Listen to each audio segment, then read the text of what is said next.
Salam sejahtera dan salam Sarawakku sayang, Buletin UKAS edisi tengah hari 17 Mei 2020 bersama saya, Ines Jonathan Seribu. Tumpuan berita hari ini, bekalan bahan makanan di daerah lawas sempena sambutan raya dan gawai adalah mencukupi. Menurut Timbalan Ketua Menteri Dato' Amar Awang Tengah Ali Hassan semasa melawat ke premis pemborong pada Sabtu, sekiranya bahan keperluan asas berkurangan, pihak pemborong akan membuat pesanan baharu.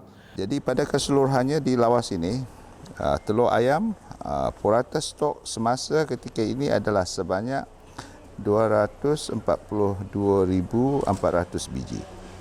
Ayam daging, purata stok semasa ketika ini adalah sebanyak 10,350 kilogram. Minyak masak, purata stok semasa ketika ini adalah sebanyak 95.7 metrik tan. Tepung gandum, purata stok semasa ketika ini adalah sebanyak 21.4 metrik tan. Gula, purata stok semasa ketika ini adalah sebanyak 31.4 metrik tan. Beras, purata stok semasa ketika ini adalah sebanyak 118.9 metrik tan. Gas LPG stok adalah sebanyak 3,191 tong. Menyentuh mengenai bekalan bahan pembinaan, beliau yang juga Menteri Perdagangan Antarabangsa dan Industri, Terminar Perindustrian dan Pembangunan Usahawan dan Menteri Pembangunan Bandar dan Sumber Asli 2 Sarawak khawatir bahan-bahan binaan berkurangan dan tidak dapat memenuhi keperluan selepas perayaan. Dan, salah satu daripada bahan ialah semen. Jadi semen ni stok dia tak begitu banyak. Jadi saya telah meminta supaya mereka ini akan mengorder semen ini kerana apabila selepas hari raya construction sector bergerak dengan cepat dan bahan-bahan ini construction material kita tak cuma mencukupi, jadi ia akan menjejaskan proses untuk kita melaksanakan projek-projek itu.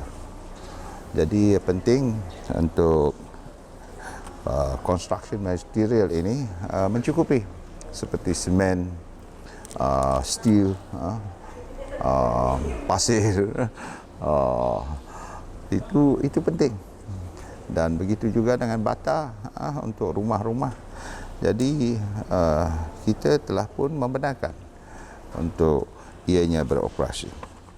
Untuk itu, ujar Dato' Amar Awang Tengah lagi, Kementerian Perdagangan Dalam Negeri dan Hal Ehwal Pengguna Limbang akan sentiasa memantau dalam memastikan bahan keperluan makanan di pasaran mencukupi dan dijual pada harga yang berpatutan. Berita seterusnya di Miri. Perkhidmatan pengangkutan bas henti-henti di Bandaraya Miri akan bermula esok 18 Mei 2020.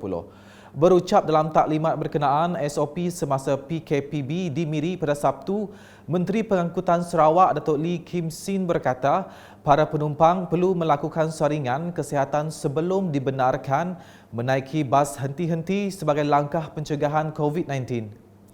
Turut hadir dalam taklimat tersebut ialah Wakil-Wakil Pengurusan Bas Miri City Bas Sdn Bhd, Miri Belait Transport Co. Berhad dan Miri Transport Co. Berhad.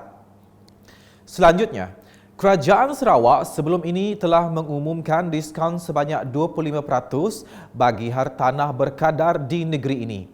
Menurut Datuk Bandaraya Miri, Adami Siu Sang dalam kenyataan medianya pada Sabtu, pembayaran bil penilaian boleh dibuat di Kaunter Perkhidmatan Sarawak di UTC berkuat kuasa pada 27 Mei 2020 Rabu, manakala pembayaran atas talian pula boleh melalui Sarawak Pay atau Pay Bills. Tambahnya, Kerajaan Sarawak telah meluluskan untuk memanjangkan tarikh akhir kadar penilaian separuh pertama hingga 31 Oktober 2020. Dari Miri, kita ke perkembangan di Pakan. Sebuah pusat kuarantin dicadangkan di bahagian daerah Pakan sebagai satu usaha memutuskan rantaian penyakit COVID-19.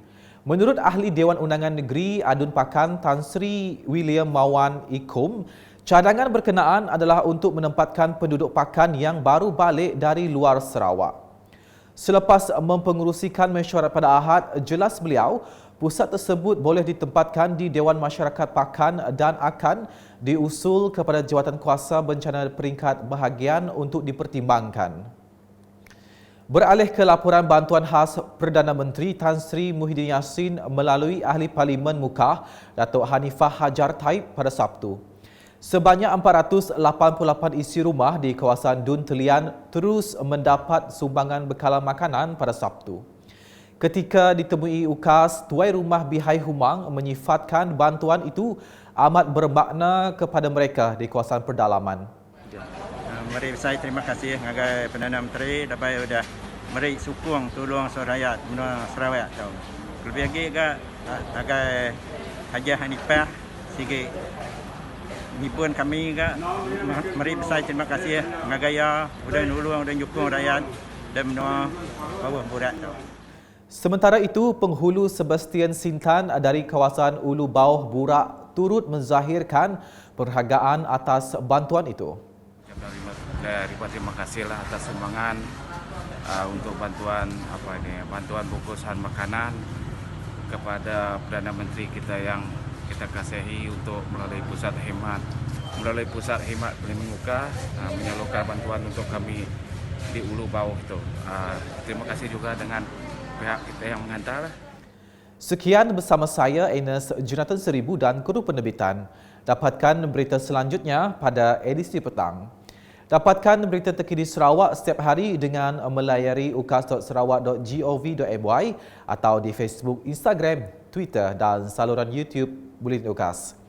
Mengakhiri buletin dengan ucapan dan pesanan daripada Menteri Komunikasi dan Multimedia, Datuk Saifuddin Abdullah sempena sambutan Hari Telekomunikasi dan Masyarakat Berinformasi Sedunia. Salam UKAS. Assalamualaikum warahmatullahi wabarakatuh dan salam sejahtera.